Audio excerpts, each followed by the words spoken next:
What's up guys, and welcome back to another episode of Career Mode. This is episode number 90, and we're starting today's stuff on the craziness of the last episode fresh in our mind. Our 6-3 loss to Torino at home in the cup, sending us packing in the last 16 in our own backyard. The second time they've beaten us at home in just a few weeks. This one more damaging, of course, knowing that our dreams of winning a domestic double have already died. And then following that, selling Ronald Araujo for £150 million to RB Leipzig. We bounced back, turning a game on its head with a 4-1 victory away in Venice in the Serie A, but now coming in to transfer deadline day, it was time to reinvest. £150 million received for Araujo's sale to the Germans heading into deadline day. I gave it a few hours before making a move, and in the end, I decided to go after, well, I would say right now, the best centre-half in the game, alongside our current one. Yup, there's a few CBs right now who are currently peaking. And this guy, I would say, has got at least 2 or 3 years before he starts to show signs of decline. I absolutely love him. From Benfica to Manchester City, you know who he is. One of the best defenders in the world. He's taken to the Premier League like a fish to water. Ruben Diaz. And what an absolutely incredible piece of business. 18 months left in his contract. Pep Guardiola decides to cash in. 3 years, 250 grand a week deal. But the transfer fee? £75 million. For, right now, the joint highest rated centre-back in the game. The other is his partner, Alessandro Bastoni. It was exactly half the fee we got for Araujo. And as you would have seen there with the development plan, he could still get a little bit better. And this is something I really wanted to talk about as well to start today's video off. Like, even though you might see a player that's now 30 or possibly 31, you think, you know, too old. Because, you know, we know how this game works, right? Like, you know, for years and years and years, it was always the same. That, you know, the meme, if you would, a common joke was that once a player is 30, doesn't matter how good he is going to go down quicker than, I don't even know, something that goes down really quick. But the point is, you know, that's no longer the case in FIFA. And it's a really, really good thing as well. Because I was crying out for it for so many years. You know, how often would we see, you know, in previous versions of the game, player hits 30 and rapidly, absolutely rapidly, they plummet, and especially physically as well. That's not the case anymore. One of the best things EA have added to the game in recent years is development plans that can show you how long it's going to take for a player to either increase their ability and go up in overall rating, or possibly if they are now in their mid-30s, go down. But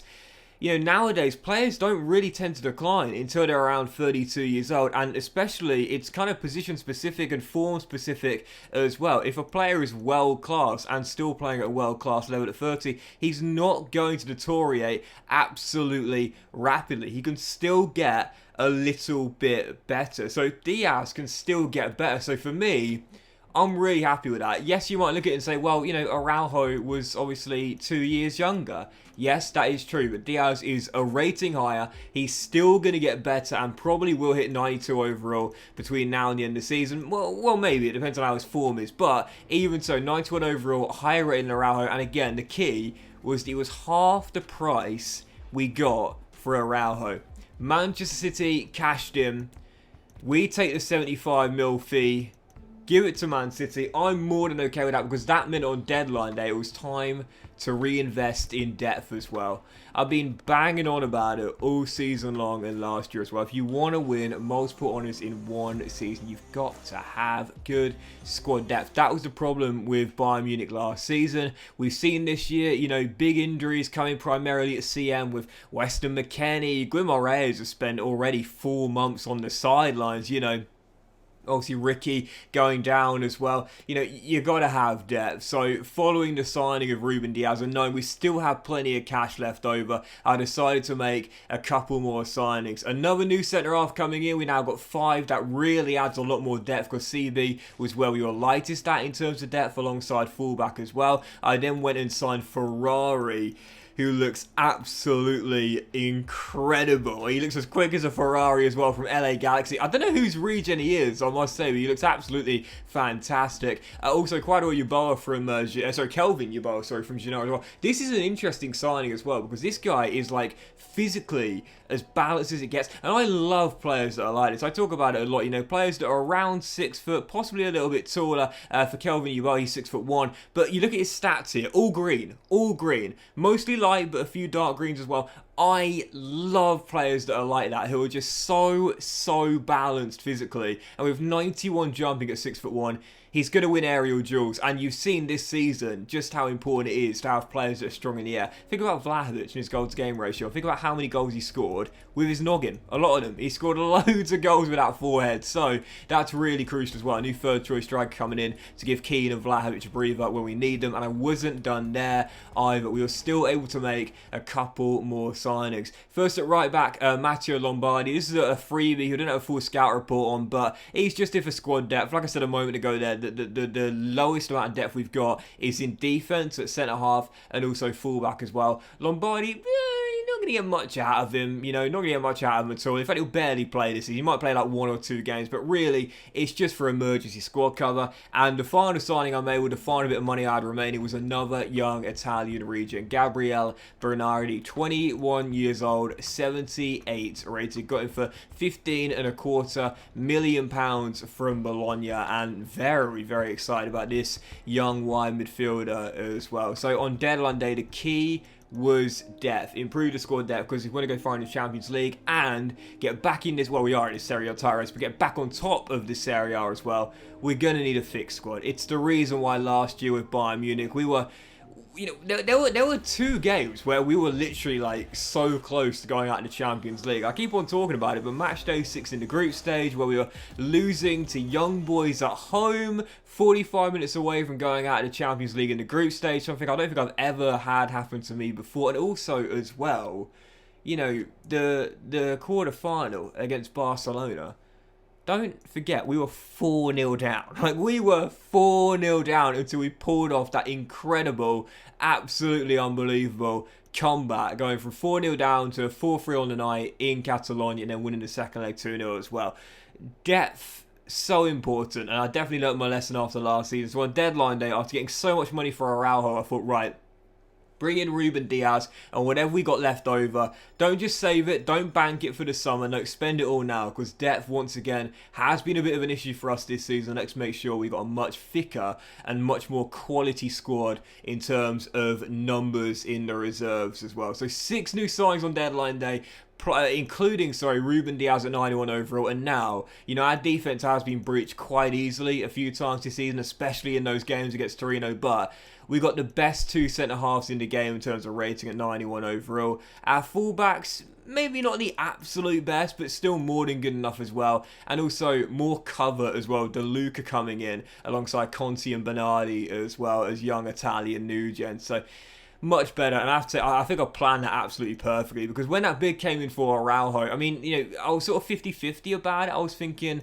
you know, I don't want to sell him. He's 90 overall, in the prime of his career, 28 years old. Hasn't really done anything wrong for me this season, if you will. And we've only got 4 centre-halves here. It's a gamble. Like, selling him would be a gamble, no doubt about that. But I have to say, the way it worked out was absolutely perfect. And the main reason why was very simple. Well, 2 reasons. The fee we got, 150 million. I mean, you know, listen, again, 28 years old, 90 rated, one of the very best elite centre-halves in the game. That, I suppose, with inflation, is probably about right. You know, maybe a little bit inflated, but not by that much. But the replacements were the key there. Diaz for half the price.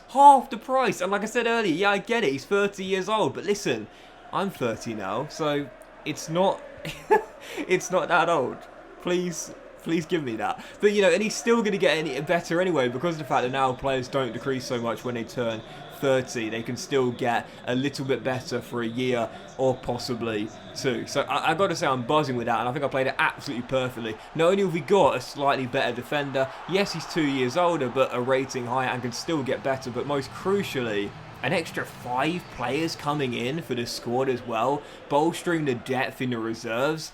That's really, really important, especially if we are going to go ahead and win now a league and European double, being knocked out of the cup. So, first and only game today on the back of the crazy January transfer window, and in particular the deadline day as well. Back home in Turin, taking on Lazio. Our last 2 league games, both shocking defeats. First to Inter Milan, 3-2, and then of course the drubbing against Torino as well. Heading into this game, in fact, it's now 3 straight defeats at home in all competitions. Heading into this game, yeah, I was a little bit nervous, not gonna lie. Taking on Lazio, very decent side indeed, but first half, man, seriously, scored my 2 goals, and Donnarumma in this game made a couple of really big saves. Unfortunately for me, 9 minutes after the restart, I might be leading by 2, but I certainly wasn't feeling comfortable. Saw Lazio going to have 10 men here. Second yellow card. I very rarely see that, by the way. 2 yellow cards. Normally someone gets sent off straight for a red card, but even so, 2 yellow cards. Lazio going down to 10 men, and to be fair in this game, like I said, had that not happened, might not have won this game. Donnarumma made some really big saves for me, and it's a really big reason why. And I talk about this quite often as well. You have to make sure, like, if you are an elite team, don't think, you know, you're going to be good enough to defend all your back 4, your back 5, and your back 3, and you can cope with an average goalkeeper. If you want to win the elite competitions and be an elite team, you need an elite shot stopper as well. I can't tell you how many games Donnarumma's bailed me out in this season, man. He's 92 overall now, best goalkeeper in the game, and in this game it was one of those where he shows that he's worth the money. We spent over 100 million to bring him back to Italy from PSG, worth every single penny. Lazio had a really good quality of chances. Donnarumma made all the saves, kept the clean sheet. And not a bad debut for Ruben Diaz with the man of the match as well in a 3-0 victory. So, back-to-back wins for Juventus for the first time in a while. Back on track with the old lady. Lord knows we needed that. But again, it is still so tight. Big decision to replace Araujo with Diaz. So far, so good. But whilst we need to return some of the table, 14 games to go. 1 point is separating 3 teams, and only 11 separating the top 5 as well. Believe me, 14 games to go. I'm taking nothing for granted, and we are certainly in a really close title race. But well, it's this episode. See you guys. Big thank you for watching. Hope you have enjoyed. If you have, then please do drop a like. Most of you all have a fantastic day, and I will see you for the next episode of Korean featuring Real Madrid away at the Bernabeu very soon.